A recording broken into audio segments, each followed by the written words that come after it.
Every day, Americans are bombarded with hundreds of messages suggesting that the good life is attainable through the goods life by making lots of money and spending it on products that claim to make us happy, loved, and esteemed.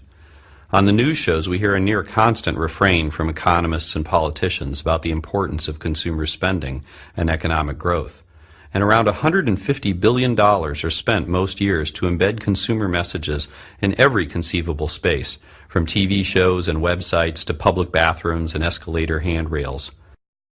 Lately, marketers have even been paying actors to drop sales pitches into conversations in bars and city parks. But commercialization and consumerism also reach deeper, worming their way into people's psyches and encouraging them to organize their lives around higher salaries and owning more stuff. Unfortunately, this can come at a high price for the well-being of both people and the planet. Research consistently shows that the more that people value materialistic aspirations and goals, the lower their happiness and life satisfaction, and the fewer pleasant emotions they experience day to day. Depression, anxiety, and substance abuse also tend to be higher among people who value the aims encouraged by consumer society. Strong materialistic values also influence our social relationships and thereby affect other people's well-being. Scientists have found that materialistic values and pro-social values are like a seesaw. As materialistic values go up, pro-social values tend to go down. This helps explain why people act in less empathic, generous, and cooperative ways when money is on their minds. When people are under the sway of materialism, they also focus less on caring for the earth. The same type of seesaw is at work here. As materialistic values go up, concern for nature tends to go down. Studies show that when people strongly endorse money, image, and status, they are less likely to engage in ecologically beneficial activities like riding bikes, recycling, and reusing things in new ways.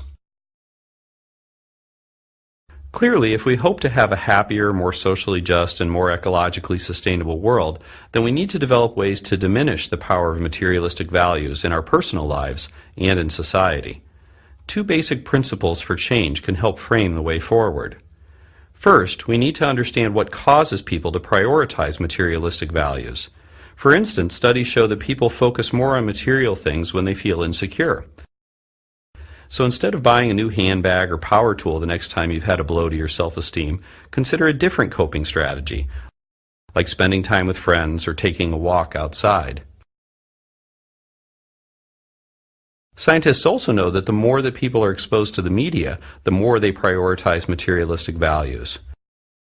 A couple of ways to diminish the onslaught of consumer messages are to use ad block to hide ads on the internet, or to hit mute when commercials play on TV.